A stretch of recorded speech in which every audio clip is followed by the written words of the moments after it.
When was the last time your knees hesitated as you stood from a chair? Or you paused at the top of the stairs? Not from pain, but from worry? In Japan, it's not rare to see someone in their 80s walking to the market. No cane, no walker. Just steady steps and a soft cloth bag. Last winter, I visited Linda in Arizona, 76 years old. Each morning, she takes her tea to a cushion by the wall, sits gently, breathes, and later warms up a small bowl of miso with tofu and scallions. She told me, "I don't do gym. This is just how I live now, closer to the ground, a little slower, but still mine." It's not genes, and it's not willpower or weightlifting. It's habits. It's the floor beneath you, the bowl in your hands.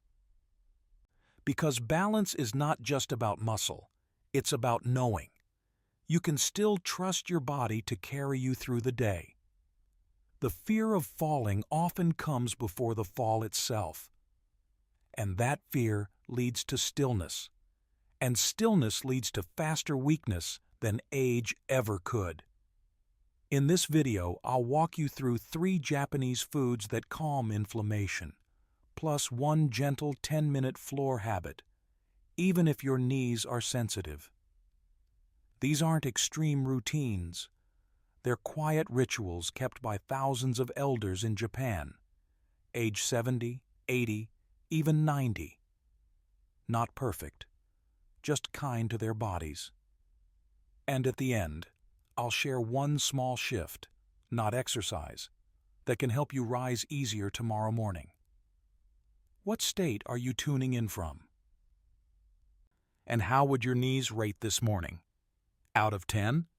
Let's begin with the morning habit that sets the tone for the rest of your day, and it takes less than 2 minutes. Of all the places in your home, when was the last time you chose to sit closer to the floor? Not to clean, not to reach something, but simply to rest, on purpose. In Japan, floor life isn't exercise. It's daily life, and it keeps the legs honest.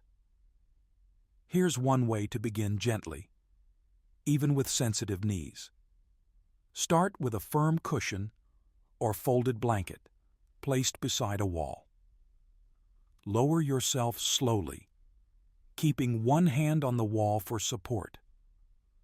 Sit with your back leaning softly into that wall for 2 minutes. Then, rise once, using the wall or a sturdy chair if needed. Repeat this small pattern. 2 minutes of sitting, 1 rise. Try that 3 times. That's it. It's not a workout. It's a quiet return to your legs. And if getting to the floor feels unsafe today, begin from a low bench or sturdy ottoman. Same posture, same pattern. The message to your body is the same. I'm still here. I still rise. I remember Elaine, 74, from Ohio. Her grandson gave her a wide yoga cushion and a kitchen timer. She laughed at first, then tried it. The first week, she only sat. By week 3, she stood twice a night without holding on. She told me, "It's not the movement, it's the message." I stopped feeling like I was fading. Most people don't say it out loud, but I've heard it in their pauses. The quiet fear of getting stuck down low, alone, or worse, falling, and no one coming. So they avoid the floor entirely. But the less we visit the ground, the harder it becomes to ever get back there. I say this gently, as someone who now moves slower too. I've seen many elders avoid bending for years, then suddenly wonder why their hips feel tight, their backs stiff. But it's not stiffness.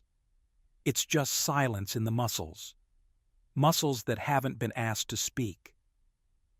A 2020 study in Gerontology International found that elders who regularly sat on the floor retained more lower body strength and flexibility than those who only used chairs. It's not about age. It's about asking your body for just enough each day. If you're watching this and you have a soft cushion nearby, would you try just the sitting part tonight? Or comment, what's one piece of furniture in your home you might swap for the floor, just once this week? And as you rest, remember, this is not a performance. This is remembering. You can do this too. Now that our feet have felt the floor, let's move to the morning bowl that warms the knees from the inside. What if your breakfast didn't make you sleepy, but helped your knees feel 10 years younger by noon? In Japan, many elders begin their day with what I call a walking soup. It's simple. One small bowl of warm miso broth, stirred gently with tofu cubes, a pinch of dried wakame seaweed, and a scatter of chopped scallions. It takes less than 5 minutes. Pair it with half a cup of brown rice, or barley if you prefer, and a warm mug of hojicha, roasted green tea that soothes, not stimulates. That's the full plate. And if miso feels new, start with just the broth. 1 tablespoon miso paste whisked into hot, not boiling, water. That alone is enough to shift your morning. You can do this too. I think of Carol, 72, from Ohio. She used to skip breakfast or reach for toast and coffee, but after learning about this soup, she gave it a quiet try. Just 3 mornings. On day 4, she messaged me. I went to get the mail and realized I wasn't clenching. My knees weren't arguing. That's when she knew it wasn't just soup. It was support. What many people don't say, but feel in their bones, is the fear of slowing down before you're ready. Of hearing that first creak in the morning and wondering, is this the start of the decline? But sometimes it's just inflammation. And inflammation listens to what we eat. I've sat with hundreds of older adults in clinic rooms, and the most common pattern I saw? Coffee and sugar for breakfast, followed by stiffness by 10 a.m. I changed my own routine at 67. Now, most days start with miso and tea. No drama. Just calm energy that doesn't spike or crash. A 2019 study in the Journal of Cachexia, Sarcopenia, and Muscle found that fermented foods and plant-based proteins, like miso and tofu, help older adults preserve muscle and reduce inflammation. It's not just tradition. It's quiet science. If you had to pick one morning this week to try the walking soup, which would it be? Monday? Saturday? Comment and commit to one gentle test. Just once. You might feel steadier by lunchtime. And now that we've warmed from the inside, let's take a look at how everyday movement, not workouts, can carry you farther than any treadmill ever could. When was the last time you broke a light sweat, not from exercise, but from simply living your day? In Japan, most elders don't wear fitness trackers. They're not counting steps or following routines. But they move, quietly, rhythmically, because their lives ask them to. Here's one way you can begin, right at home. After breakfast, set a gentle 5-minute timer. Walk slowly from one end of your hallway to the other, heel to toe, back straight, one hand brushing the wall if needed. Do this 3 times a day, once after breakfast, once after lunch, once after dinner. Not for cardio, for connection. If walking is hard today, begin seated. Lift your heels off the floor one at a time, holding for 5 seconds. That's enough. You can do this too. I remember Teresa, 69, from New Mexico. After retiring, she stopped moving much. One day, her neighbor invited her to help pick herbs in the garden. Nothing big, just 5 minutes. But her balance surprised her. The next day, She walked to the end of her driveway. A week later, she stopped using her cane indoors. She said, "It wasn't walking that helped. It was being needed for something small." Most people don't say it out loud, but many fear becoming invisible. Not just weak, but no longer useful. That fear makes us still. And stillness, day after day, weakens more than arthritis ever could. As a geriatric doctor, I used to think my job was to prescribe movement. But now, at 70, I believe my job is to remind you that you're still part of the world, not just watching it. Movement, especially small movement with purpose, keeps your body and mind from fading. You are still needed. That's what keeps legs working. The World Health Organization reported that older adults in Japan maintain independence longer, not because of gyms, but because they stay engaged in daily, meaningful motion. Not performance. Participation. Could you try one hallway walk today? Or if that feels like too much, could you lift your heels under the table while you drink your tea? Just once. One quiet act of participation. And now that we've reconnected with movement, let's step into the foods that protect your joints from the inside out. The kind that live in cans, not pills. How often do you eat something that strengthens your bones and calms your joints at the same time? In Japan, elders often eat small, oily fish 2 to 3 times a week. Sardines, mackerel, salmon, grilled, simmered, or straight from a can. The key isn't the recipe, it's the habit. If you're just starting, here's one easy way. Open a can of sardines in water, rinse gently, and place over half a cup of warm brown rice. Add a squeeze of lemon. That's it. No frying. No bones to worry about. If chewing is difficult, mash gently and mix with soft scrambled egg. Same benefit, easier bite. You can do this too. I remember Diane, 66, from Oregon. She hadn't touched fish in years. "Too smelly," she said. But when her neighbor shared a sardine rice bowl, she gave it a try. The next week she noticed her knees didn't ache after gardening. She told me, "I didn't expect flavor to feel like strength." So many of us don't say it, but we worry that our bones are thinning, our legs are losing their oomph. We quietly hope we won't hear that word at the doctor's office, osteoporosis. But muscle loss, joint pain, balance issues, they often start in the kitchen, not in the scan room. As a retired doctor, I've seen how quickly joints respond when we feed them well. Omega-3 fats from fish reduce inflammation. Calcium from the tiny bones builds density. And vitamin D, especially in mackerel and salmon, supports both mood and muscle. I've eaten sardines twice a week since I turned 60.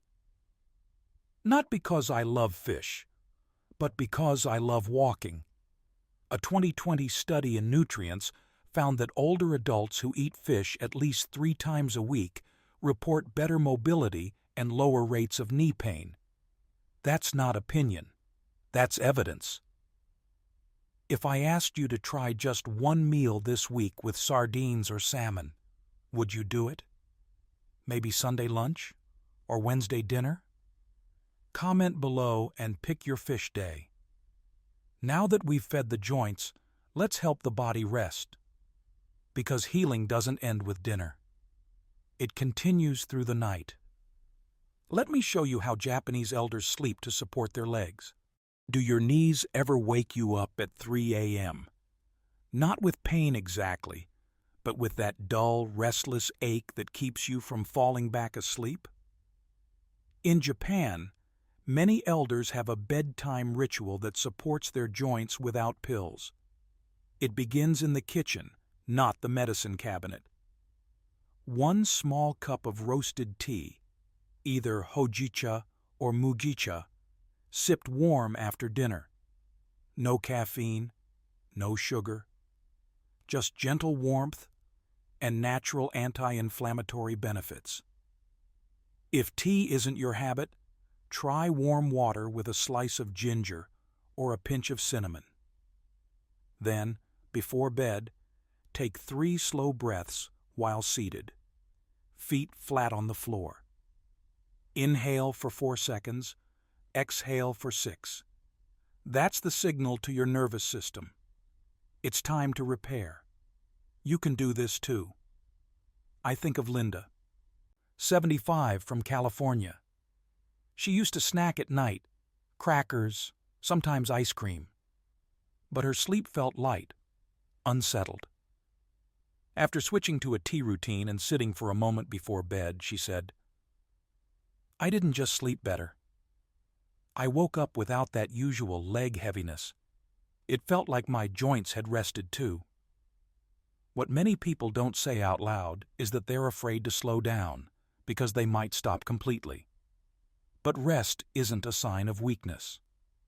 Rest is part of healing. Especially as we age, sleep is when your body restores cartilage, regulates inflammation, and protects memory. And the quiet part is, better sleep doesn't always come from doing more, but from doing less, on purpose. At 70, I've learned to treat bedtime as gently as breakfast. I turn off screens by 8 p.m., light a soft lamp, drink my tea, and sit for 3 minutes. No pressure, just presence. Some nights I still wake, but when I do, I breathe, not worry. That's the practice. The Japan Gerontological Society found that elders who practice consistent evening rituals report not only deeper sleep, but better mobility and lower levels of chronic pain. That's not a secret. That's self-kindness repeated nightly. Would you be willing to try a tea ritual tonight? Just 1 cup, 1 slow breath. Comment below and let me know what time you'll start. This isn't about fixing your sleep overnight. It's about giving your body permission to heal. And now, let's bring all 5 habits together. Because the real strength comes when they quietly support each other. Let's recap. What would it feel like to wake up tomorrow and trust your legs just a little more than today? We didn't talk about hard workouts or strict diets. We talked about 5 gentle things, each one small enough to fit into your real life. Sitting on a cushion for 2 minutes, stirring a bowl of miso soup, walking your hallway with intention, eating a can of sardines with rice, drinking warm tea before sleep. You don't need to do all 5, just 1 is enough to begin. You can do this too. I think again of Carol from Ohio. She didn't change her whole life. She just chose miso over toast 1 week. Her knees responded. Her mood lifted. Sometimes healing starts with 1 bowl. What many of us don't say out loud, but feel deeply, is that we're not trying to be young again. We just want to feel safe in our own bodies, to trust that we can still get up without bracing, still move without fear. That's not vanity, that's dignity. At 70, I've stopped chasing intensity. I chase steadiness. 1 good breath, 1 steady step. That's enough. That's strength. Now. As the WHO reminds us, up to 80% of how we age is shaped by our daily habits, not our DNA. That's not a burden. That's a quiet form of power. So let me ask, which 1 small change will you try this week? The soup? The tea? A hallway walk? Comment below. And if this video gave you even 1 useful idea, share it with someone you love who's over 60. We don't need to age alone, not in body, not in spirit. And if you're ready for the next step, I'll see you in the next video, where we'll talk about how Japanese elders climb stairs without gripping the rail. It starts with your toes.